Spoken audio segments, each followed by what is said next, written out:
Dr. Ibrahim Dakubu is a teacher, healer, thought leader, and futurist commissioned by God to heal minds, build nations, and ignite faith on a global scale. His life passion is to deliver people from the pain of ignorance. As leaders, God wants to empower us with high-level revelation, information, and access to realities so that we will really be well equipped to lead in this new era that we have entered, that we are in now. God is raising transformational leaders, and I believe you are one of them. I want to talk about personality, and temperament and things like that. Personality type versus productivity. Your unique temperament is a gift from God. You need to understand that. Your God-given temperament is geared towards your purpose. Your success is in your authenticity. Your authenticity brings your constituency, which is talking about your personality, right? And so don't despise yourself based on past experiences, because most of the time past experiences shape a person's personality. The scripture in the Bible that says all things work together for good, it's a very, very powerful one, and it's really true. If I look at myself, some of my traits, even the ones that sometimes I don't personally like, are parts of those traits are an integral part of what I'm doing. It's because of those traits that I'm able to do what I do right now, which is beneficial to many people. I hope you're tracking. Yes. So never get mad about certain aspects of your personality, ancestry, and all of that. Sometimes I interact with people and you can tell that they hate it that they come from the family that they are in. And I say, no, don't do that. God knows why he birthed you into this family. There are certain specific traits in this family, in this bloodline that are unique to this bloodline that the whole world needs. You see what I'm saying? That's why you were brought into this bloodline. Of course, as we move further, we'll talk about how to correct the ones that are not good and the excesses and all of that, right? But my charge here is your unique temperament is a gift from God. So don't despise yourself based on past experiences, especially the ones that are quite embarrassing.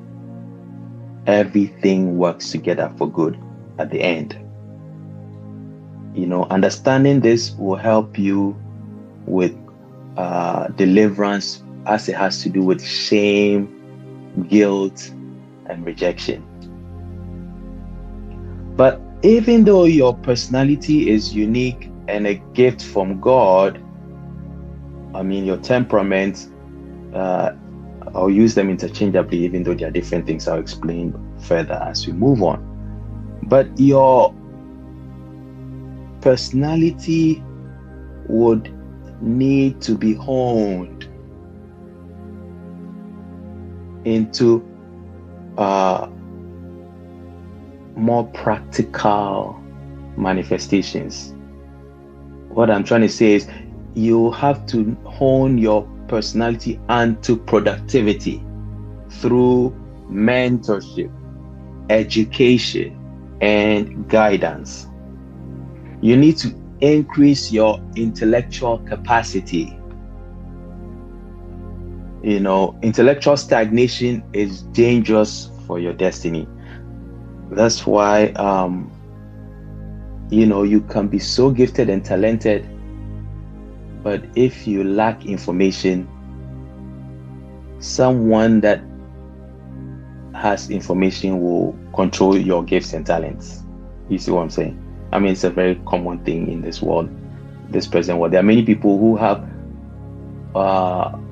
high markers in all the different aspects of productivity, but the one thing they lack is information, education. And there are other people, they have only one thing: information, education. And what happens is those that have the information, education tend to control those that have all those other parameters. You see what I'm saying? And so if you are blessed to have all these giftings and God adds education or information or increases your intellectual capacity, then you become whole and you can't be cheated. You know, Frederick Douglass once said this. He said, it is not possible to enslave an educated mind. Understand? So information is extremely essential. Now, in psychology and psychometrics, there's something called the Big Five personality trait model. Some also call it the 5-factor model.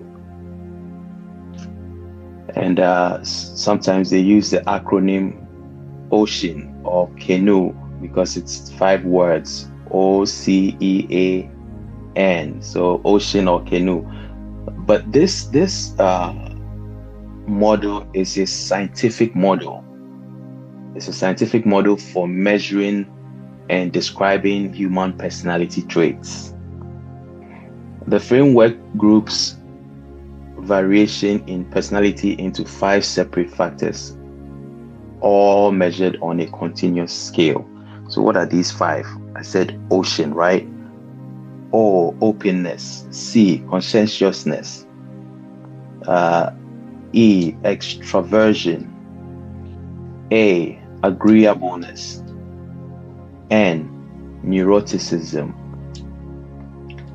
Openness has to do with the measure of creativity, curiosity, and willingness to entertain new ideas. So such a person is open. You see. C, conscientiousness. This word is a heavy one. It measures self-control, diligence, and attention to detail. E, extroversion. This measures boldness. It measures energy. It measures social interactivity. In modern lingo, they will say vibe. It measures vibe, energy. You know, the Gen Z have many new terms, you know. We have to catch up. And then A, agreeableness. This measures kindness, helpfulness, and willingness to cooperate. That's agreeableness. And then the last point, neuroticism, measures things like depression, irritability, and moodiness. So that's talking about the neurotic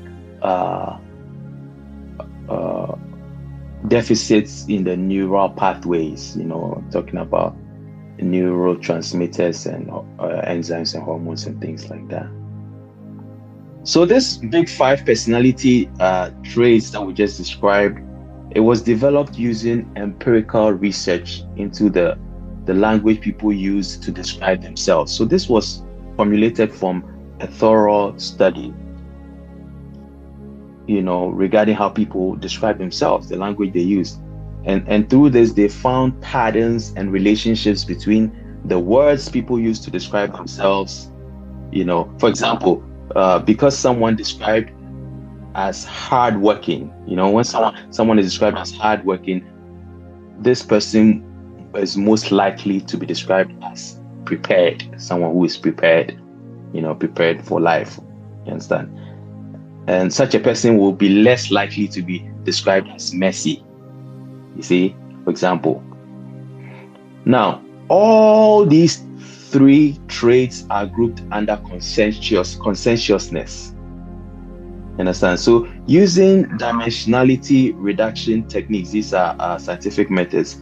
Psychologists showed that most people, not all people, most people, of the variance in human personality can be explained using only these 5 factors that we just described.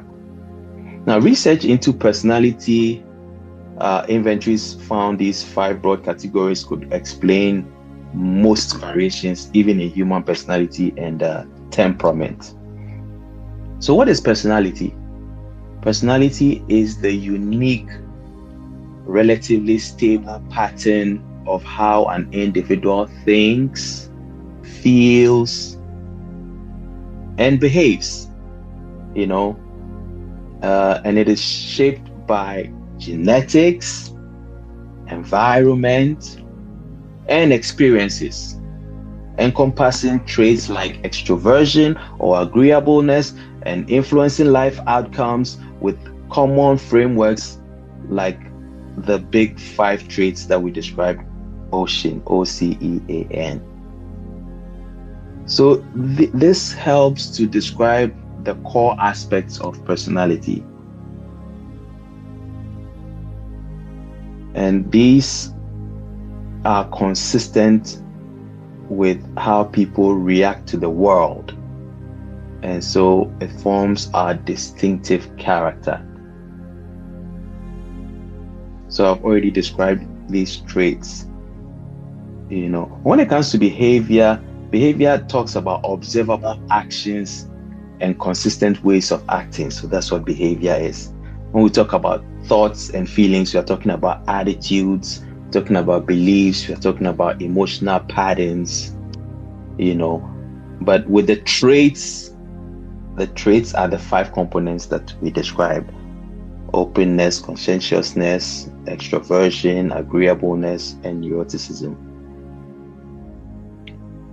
When it comes to the nature of a person, now a blend of innate dispositions, talking about genetics, and environmental influences, I'm talking about upbringing, culture, experiences, that is what forms a person's nature. That's why even in America, different people groups mostly live with each other and in communities. That's why you see there's an Asian community, there's an African community, even within Africa, like the African community. In America, there are places where you go, it's a Kenyan community, it's a Ghanaian community. For instance, when you go to the Bronx, there are many places in the Bronx, it's just Ghanaians. You when you're walking there, you will think you are in Ghana. Everybody you see is speaking local languages, and they have the Ghanaian restaurants, but it's in America. So one of my friends who came to America and was living in the Bronx, he lived in the Bronx for about 5 years, and he had never gone outside the Bronx before. And one day he said he took the train to go somewhere. He was going somewhere with someone, and they crossed a certain place and they went into Manhattan. Then he said that was the first time he saw white people in America, because in the Bronx it was only black people, Ghanaians, and Hispanics. You understand? Because most Caucasians don't live in the Bronx; they live in Manhattan, and or maybe going towards Harlem, which is still Manhattan, some of those areas. He said that was after 5 years in America before he saw a Caucasian. I was just laughing at him, So people groups live in specific places, and if you are in those places, your culture and your upbringing, everything will be shaped around the features of that ethnicity. You understand? So even though we are even all in America, people have different natures through the different nurturings. You see what I'm saying? Good. And so if we look at this in terms of function and impact, I'm trying to describe personality in terms of function and impact. For instance, when we talk about self-adjustment, self-adjustment defines how you adapt and cope with life's challenges. Social interaction dictates how you relate to others. Life outcomes, predicts success in relationships, work, and overall well-being. You understand? And so, with regards to change and development, while the core traits are stable, personality can evolve with maturity, significant experiences, new roles, and self-awareness. I remember back in the day, people would accuse me and say, "Why are you behaving like a white man?" So I used to ask them, "How do white people behave?" Yeah, because I'm eating vegetables, taking care of myself, exercising, and so in Africa, some people were accusing me, "Why are you behaving like a white man?"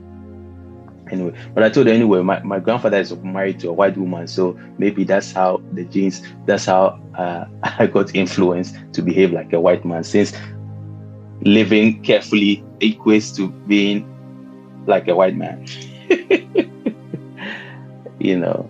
Anyway, that's a side note. So in summary, your personality is your consistent signature, if you put it that way. Your consistent signature in the world. How you show up, how you react, how you connect, all these things make you uniquely you. Why is this important? I've said this 1 million times. Revelation is the portal of ascension in the spirit realm. Revelation is the route to spiritual advancement. And so when you change your mindset, your life will change for good. But how do you get that? Through humility, transparency, gratitude. These are all real determinants of success. And you've heard me say this before, that your soul will never be in alignment with something your behavior is pulling it away from. And so that's why we have to gain mastery over temperament, personality, and all of these things. If an enemy has your identity, he has your destiny. And that's why most of the time, the main strategy of evil people is to afflict a person as a child, especially with situations that cause rejection, and so that a soul wound can be established, and that soul wound hijacks the personality of the child. And this is where insecurity is established in most people. Afflictions in childhood. And insecurity is so dangerous because all forms of wickedness emanate from insecurity. Envy, jealousy, covetousness, anger, they all emanate from insecurity, because the person is feeling like they have a disadvantage because they don't have this and that. So the easiest way is to hate the one that has it, that seems to have it all put together. You see what I'm saying? And so I'm going to talk about, I'm going to incorporate all these personality types, temperament, in a way that has to connect with leadership, business, family life, and ministry. You see, rather than looking at personality, the personality systems, rather than looking at them as like competing attributes, it's best to, weave all these frameworks together so that we can discern people accurately. And as leaders, we can steward people wisely. You see what I'm saying? Whether it's in the work setting or the family setting or ministry setting, or even governance. Some of you are going to go into governance. You see what I'm saying? And some of you into ministry, visionaries. Some of you are visionaries, all of that. But why does personality matter? I described some aspects, many aspects already. Looking at a leadership frame Personality matters because it shapes decision making. Personality influences conflict response. You see, when there's an issue, how I react to one person is very different from how I react to another person based on my understanding of their personality. You see what I'm saying? Which is a very powerful tool. That's how you become a successful leader. Because if you want to respond to everybody in a cookie cutter manner, you will lose people all the time. Personality helps determine communication style. Personality affects spiritual formation and calling. Even the spiritual realm, personality affects all of that. And we'll describe some of the features when it comes to even ministry callings, ministry types, and specific personalities. For example, most people that are apostolic and prophetic are choleric. Most people that are evangelists and organizers are sanguine. Okay, I haven't described what sanguine is, what choleric is, and I'm already jumping. So I'm going back. Let me backtrack. In the word of the Lord, in Proverbs chapter 20, verse number 5, the Bible says, to lead people well, you must first discern how God has wired them. Proverbs 20, verse 5. We do these things with the revelation of the Christian doctrine because, in my opinion, from where I am operating, I believe the Christian doctrine is the most complete doctrine that can guarantee healing and deliverance in all of the forms of all of the 9 dimensions of human wellness, and also secure eternal heritage, talking about heaven. So Proverbs 20, verse number 5,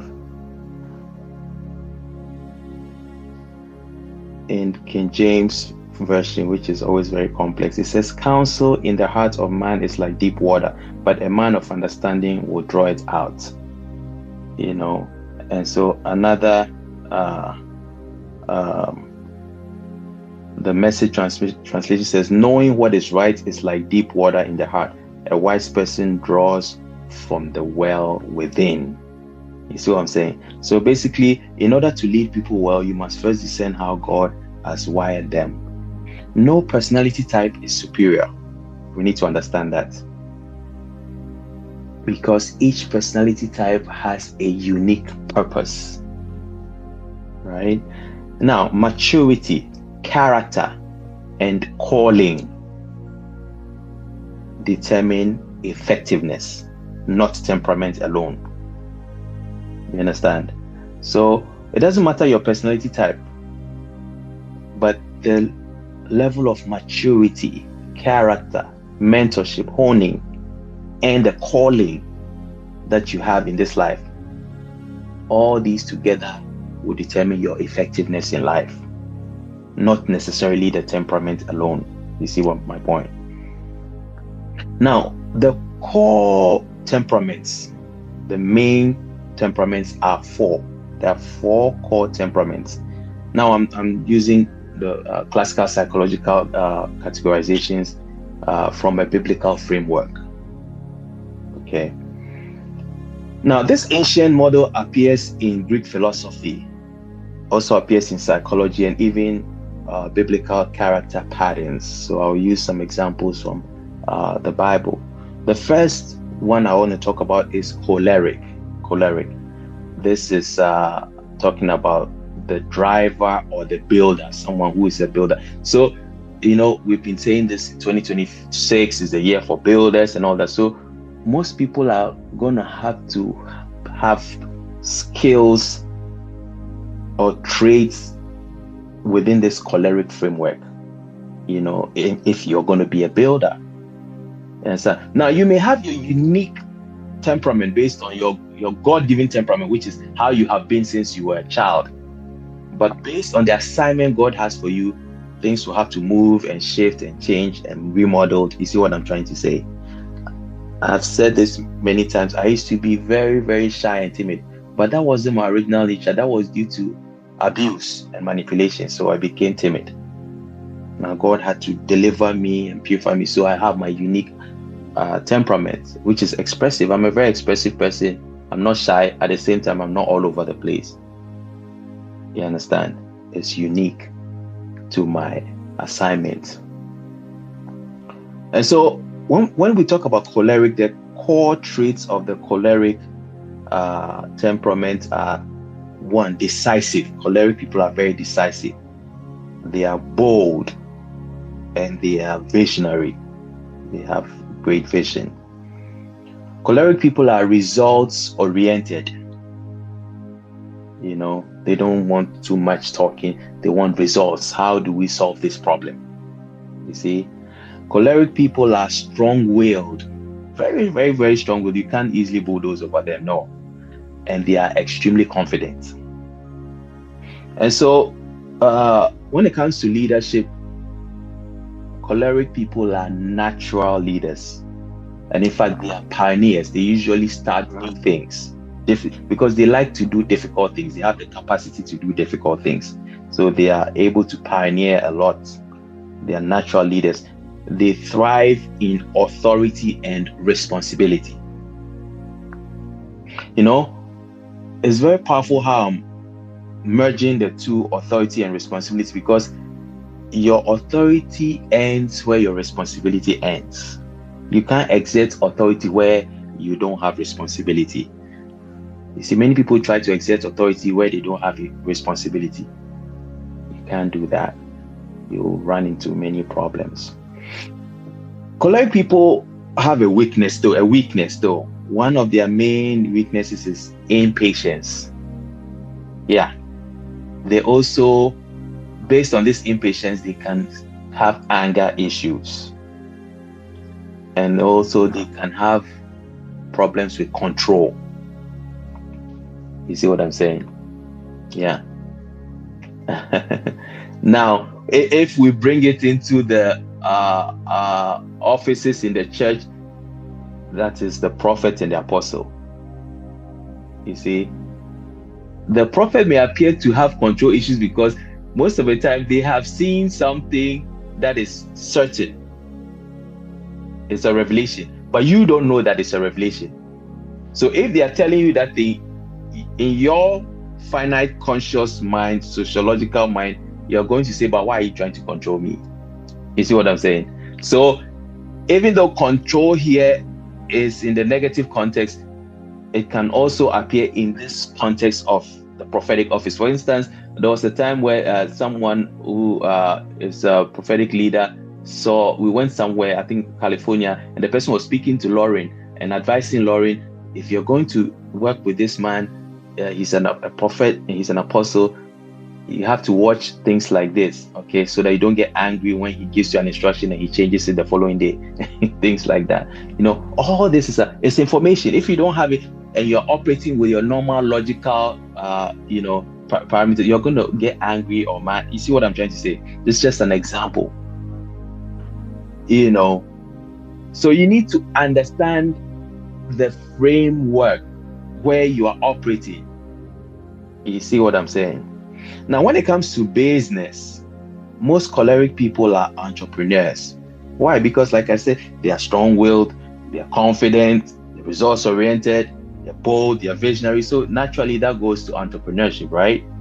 So most of them are effective CEOs. They are strategists. You know,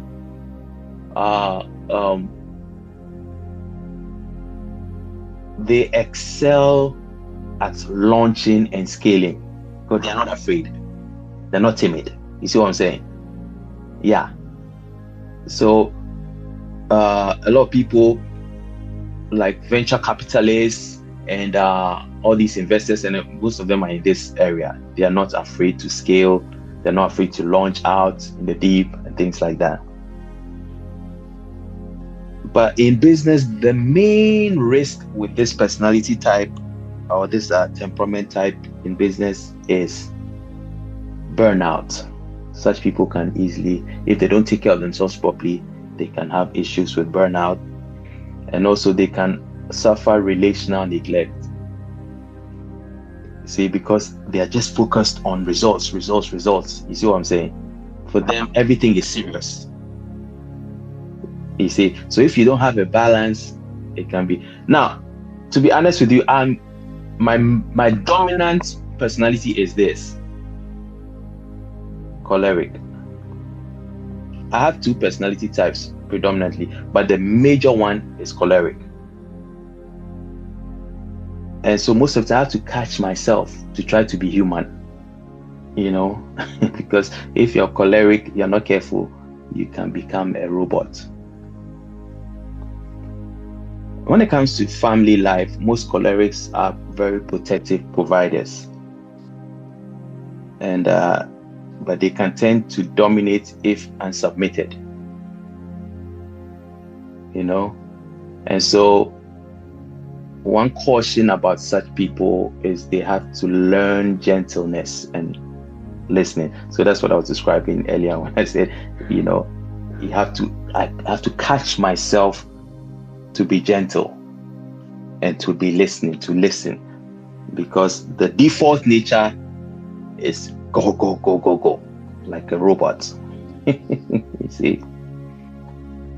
Now, when it comes to ministry, as I described earlier, most of these people are apostolic and prophetic, and in actual fact, they are reformers. You understand? Yeah, because they have the capacity to change the status quo. So that's why, for someone looking at some of the things that we do, especially things I put out there, they say, but what's he trying to show? What's he trying to? Reforming. We are changing the status quo. You see what I'm saying? Yeah, that's a revivalist, reformist personality.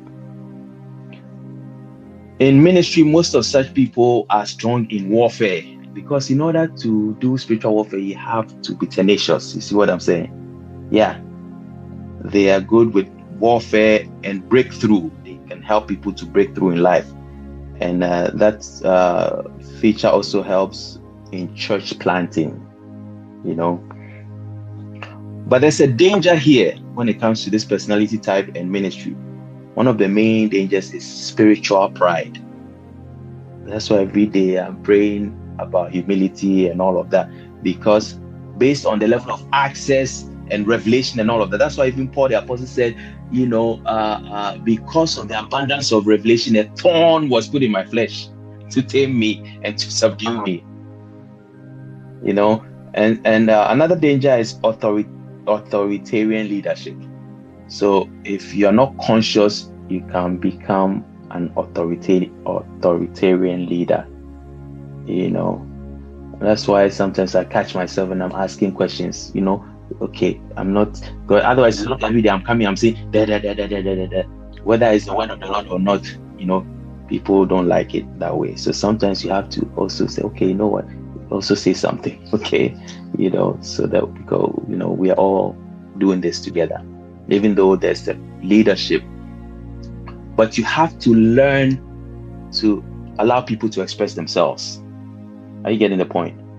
If you have this personality type, because if you don't actively do that, you can be labeled as an authoritarian leader. Now, if you look at the Bible, people in the Bible that have this personality type, we can look at Nehemiah. He said, I'm not going to come down. I'm doing a great work. I won't come down and talk. No, I'm doing something serious. So he was dogged. He had a strong will. Nehemiah. You see, Paul the Apostle was also the same. That's why Paul said, thorn was put in my flesh. Because he knew many things. He could do many things. So God subdue him somehow. Deborah, when we come to women, Deborah was one such person. She was strong. In fact, she was the one giving the general Barak strategy. You understand? So she was a warrior woman. She was a judge in Israel. So Now that we have described this choleric personality type in its fullness in different dimensions, different aspects, I want to talk about one key aspect and then we go to the next one. There's a growth key that is needed with this personality type. The main one is submission. The person with this personality type will have to learn submission. The second one is humility. And the third one is emotional intelligence. Because if you're this type and you don't have emotional intelligence, you will hurt people all the time. People will be hurt and offended all the time. You see what I'm saying? You have to be humble. You have to be intentionally humble. You have to pray for humility. Because Leviathan likes this type. Leviathan hijacks this type. And you have to be submitted. You have to be submitted to the Holy Spirit. And you have to be submitted to earthly authority. You see what I'm saying? So as I've described it, and as I'm describing all the others, everyone will be able to find themselves somewhere. And it's so scientific. It's accurate. You know? The second personality type I want to talk about is sanguine. You know, this is talking about the influencer, the communicator. The core traits of the sanguine personality type is, one, they are outgoing. They are not shy at all, or they are outgoing. You know, they are expressive. They are joyful.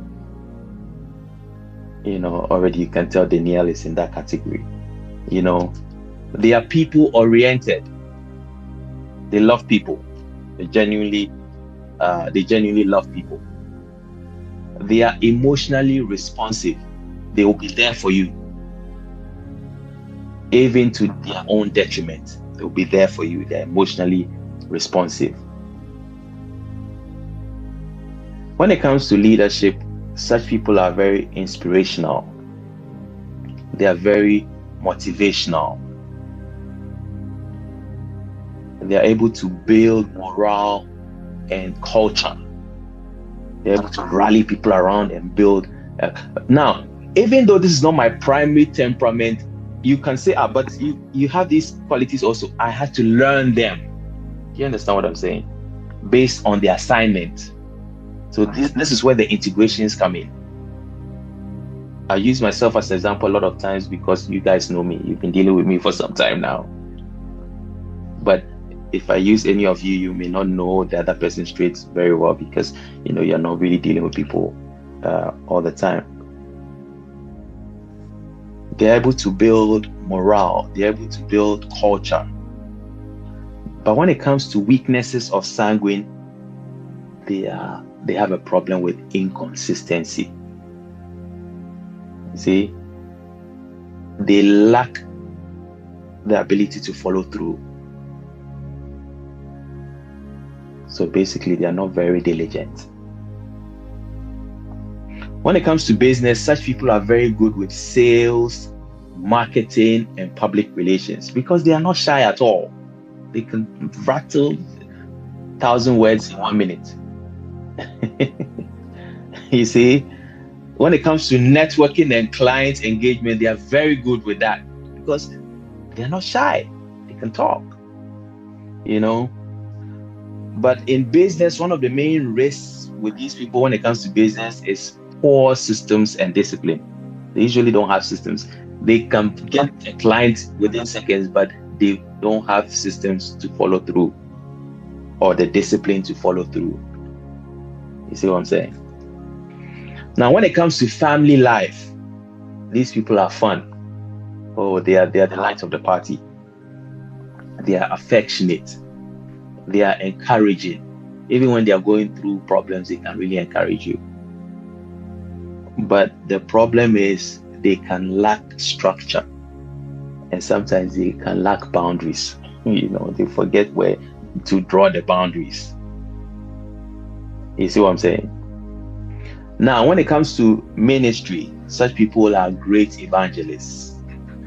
You know, they are great worship leaders. They are great encouragers. They are great when it comes to outreach. You understand? Reaching out to the vulnerable and helping people, supporting people, because they are naturally caring. You see what I'm saying? You know, they have a grace for outreach and for soul winning, because they are not shy. They can interact with people. But in ministry, one of the dangers of such people is they can tend to operate in emotionalism without depth. Emotionalism, sensationalism. So you have to watch out for all of that, you see, as a leader. Examples in the Bible, we can talk about Peter. Peter was all over the place. So that's why he was more like, always in front and, talking, let's do this, let's do that. So that's Peter, And even David in his early life, David was a man of action all over the place.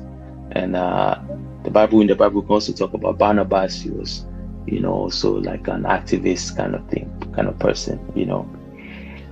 The major growth keys for such people: 1, discipline and diligence.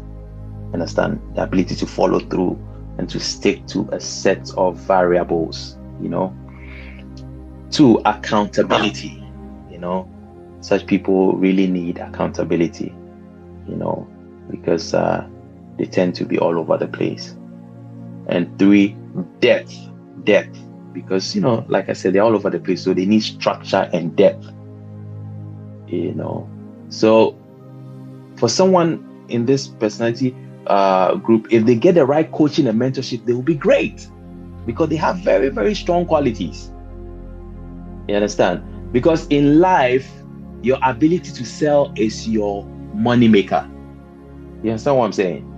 Yeah, because a few days ago, Holy Spirit was telling me, pretty much this life is all about sales. Everything is about buying and selling. So the one that knows how to sell is the one that will do well if they have everything else intact. You understand? Because pretty much that's even this gospel. What are we doing? We are selling something. We're selling a message. We're selling a message of redemption. You see what I'm saying? So if you don't know how to sell, you don't know how to present yourself, you don't know how to talk to people, you can't sell even the gospel. Let alone do a business, be successful in a business. Everything has to do with buying and selling. Everything is a trade. And sales is the most potent advantage when it comes to trade. So people in this personality group, if they get the right mentorship, they usually do very, very well. The third temperament is melancholic. This is talking about the thinker, the architect. This one is very deep. Yeah, the thinker, the architect. The core traits of this personality type is: 1, they are very analytical. They are very analytical. They are thoughtful. They can really, calculate things. They are perfection oriented. You see, they are detail focused. They don't play with details, And inwardly, they are deeply emotional. These people are very, very emotional. That emotion is an advantage because they are able to analyze things in a very deep way based on this inward emotional attribute. When it comes to leadership, most of these people are very strategic, very, very strategic people. They are thinkers. They are very ethical. They are very balanced people, very fair and ethical. You understand? Very principled. These kind of people, this group, even if the person is your relative, they can turn you to the cops. I'm telling you. Yeah. Because they are very, very principled. You understand? They are strong planners and they are good advisors. Yeah, they really. Yeah. So most government advisors, presidential staffers are in this category. But the main weaknesses with this leadership personality is paralysis. Sometimes they get paralyzed because they analyze too much. When you overthink, you get paralyzed. You understand? You are trying to make everything fit. And because things don't just fit easily, you can go into paralysis and you will do nothing at the end of the day. You see what I'm saying? Another problem with this category is criticism. Yeah, people they tend to criticize a lot, sometimes to a fault, such that it even becomes unproductive. They always see a problem. You see? And so they tend to be very pessimistic. They're always looking at the ways the thing may not work. You understand? Yeah, very opposite to the sanguine. To the sanguine, everything is possible. They can sell the moon, they can sell you the moon and the sun all together at once. Everything is possible. You see, but to the melancholic, everything is impossible. They'll give you all the parameters and the metrics and all the evidence where it didn't work. You know. Now, when it comes to business, these people are very good with finance. They're very good with research. Yeah, because they're very thorough, they're very analytical, so they're good with finance, they're good with research, they're very good with quality control. Understand? Yeah, because, they're checking the title value and everything. You see what I'm saying? So, very, very, very scientific, They're good with risk management. They're very good with systems, They're the systems people. Understand? But here's the risk when it comes to business. Also in the same range of paralysis, they tend to be overthinkers. They overthink. They escalate the thing beyond, how it really is or how it could be. And the reason for this is they have a deep fear of failure. You see, so such people, you have to really help them to come out of fear, doubt, and unbelief. This is the main thing that paralyzes such people: fear, doubt, and unbelief. They tend to be very suspicious people. They suspect everybody. And so when it comes to family life, these people are typically loyal. They're loyal people, Even though they are suspicious, they are loyal. They're very loyal and devoted. And they are very intentional. Very, very intentional. They'll go out of their way to make things work. You understand? They'll do all the research to get all the variables to make the thing work. So they're very intentional. Yeah, they'll get all the right candles. Yeah, so they're intentional. But the problem with these people when it comes to family life is they can be very moody. Yeah, they can be very moody and withdrawn. You understand? Yeah. They want their own space. When it comes to ministry, most of these people can be good teachers. They are good teachers when it comes to ministry. They are good intercessors. And they are good theologians. You see, they are very deep when it comes to revelation and accuracy. But the danger here in ministry is legalism. These people can have a problem of legalism and self-condemnation, because everything is never enough. They are never enough. This is where the Catholics will get them with penance. They'll do penance and kill themselves. You see. And now this, as I'm describing everything, those of you that know me well enough will see that it looks like you are in this category also, right? Now this is my secondary temperament. Yeah, this is my secondary temperament, melancholy, secondary. In the Bible, examples of people who have this temperament are Moses, Jeremiah, and even Solomon. Now, these people can easily have mental problems because they are moody and withdrawn. You understand? So if you have this temperament type, you have to actively try to work on your emotional health and your mental health. Do you understand? Yes, you have to intentionally do it. Intentionally seek clarity. Intentionally do things that will give you peace and joy. You have to do it intentionally. You understand? More than the sanguine would, because the sanguine is happy-go-lucky all the time. They don't need an extra push. You see what I'm saying? Now, what's the growth key here?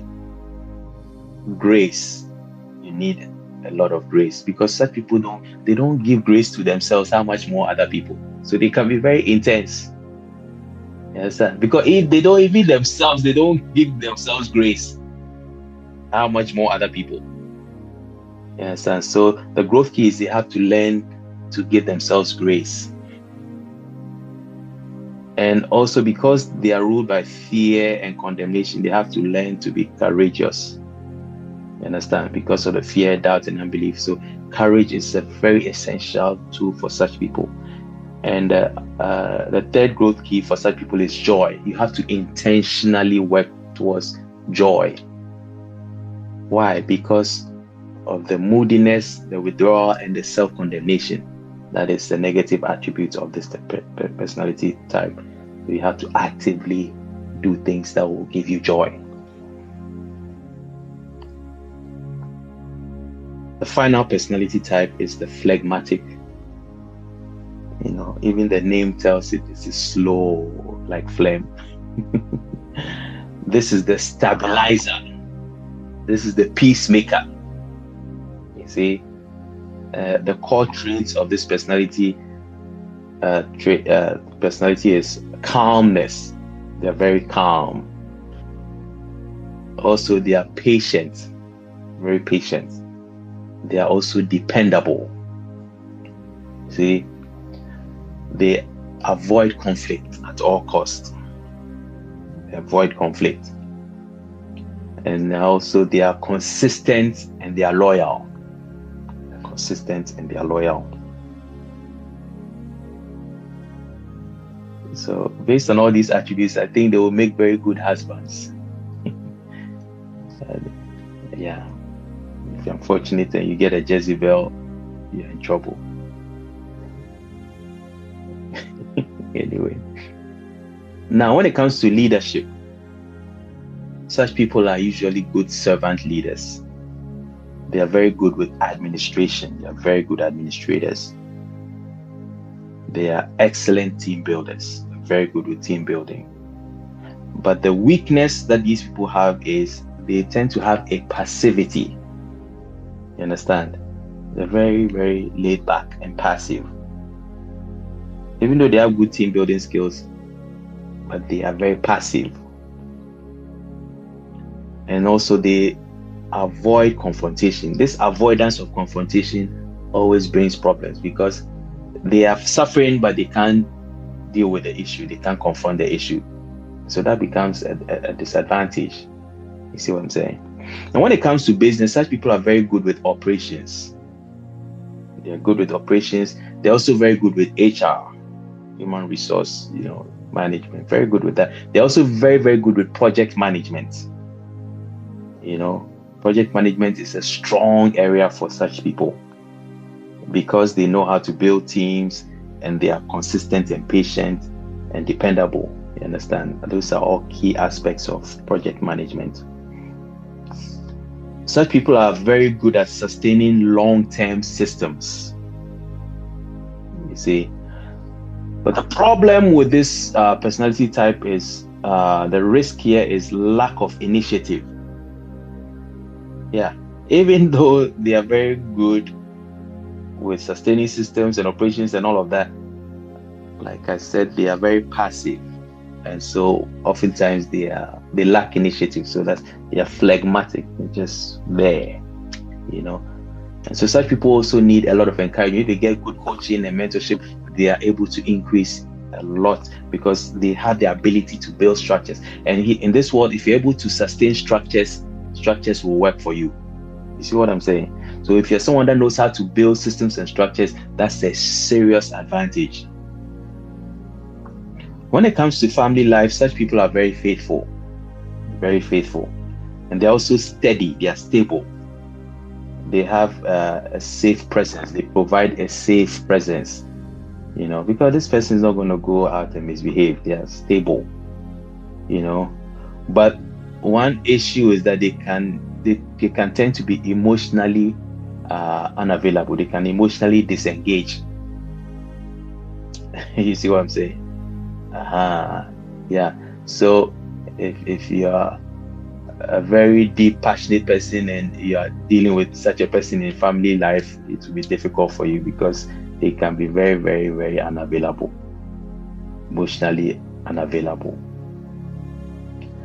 Now, when it comes to ministry, such people are very good pastors because they are loving and caring and stable and grounded. So they are very good with pastoral care, and they are very good with counseling as well and administration. They have strong shepherding abilities. They're able to shepherd and guide people. The danger is the same kind of danger. They usually fear decisive action. They have a fear of decisive action because they fear confrontation. Because if you're going to operate with decisive actions, a lot of the time there may have to be confrontations. And because of their fear of confrontation, they lack the ability to take decisive action. You see what I'm saying? So it's more like everything goes. But in this life, we can't operate in an everything goes manner because everything will go down. You see? And biblical examples, we can look at people like Abraham. You see, Abraham, you can just tell that he was that kind of person. Lot was misbehaving, but he didn't even, he left him alone until God said, you know what, let this guy go. Abraham, Aaron, Timothy. You can tell that, you can get that vibe from Timothy also, And so a growth key for such people is they need more boldness. You understand? They also need to take initiative. They need to voice out. You understand?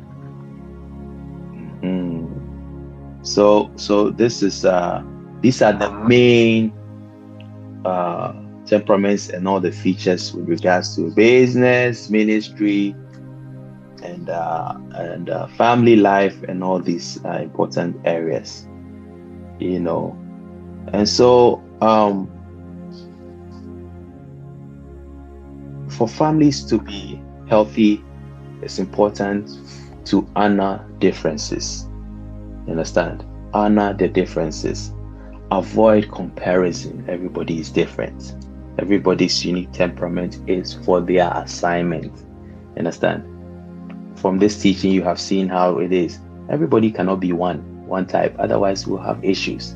So even in ministry, you need a mix of all the temperaments to have a rounded ministry. You understand? Because all the different offices have different personality traits. You see what I'm saying? So diversity is important. And you need to learn to teach communication across styles. Very, very important to have an effective family, business, ministry, and all of that. And with all these personality types, there are certain common conflicts. For example, the choleric versus the phlegmatic. Because, the choleric is a bit controlling, the phlegmatic is silent. So there can be some, conflicts. And then there can also be conflicts between the sanguine and the melancholic, because the sanguine is moved by emotion and the melancholic is moved by logic, and then we can also have conflicts between the thinker and the feeler. The thinker is looking at factual evidence, but the feeler is using emotional and empathetic readers. And so there can always be clashes over there. The solution to all of this is mutual submission.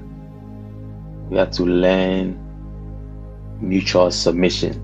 We have to understand that personality reveals wiring, not necessarily character.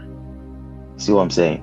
The Holy Spirit transforms temperament into Christ likeness. That's why we have to have the mind of Christ. You see, mutual submission. True leadership maturity occurs when strengths are surrendered. When you surrender your strengths, when weaknesses are disciplined. You understand? Even though there's a weakness, there should be some form of discipline to build up. And when calling overrides comfort, that's where true leadership maturity comes in. You understand? So Ephesians 5:21 is a good scripture that talks about the balance.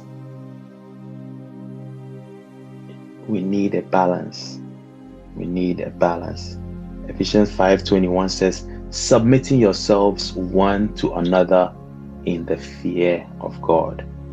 Once there's mutual submission, everything will work and there'll be synergy. Thank you so much for listening. God bless you. Shalom.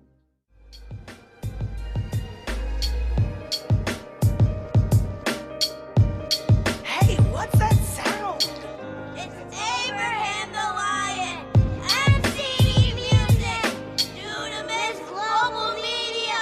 Big up to Dream Chasers.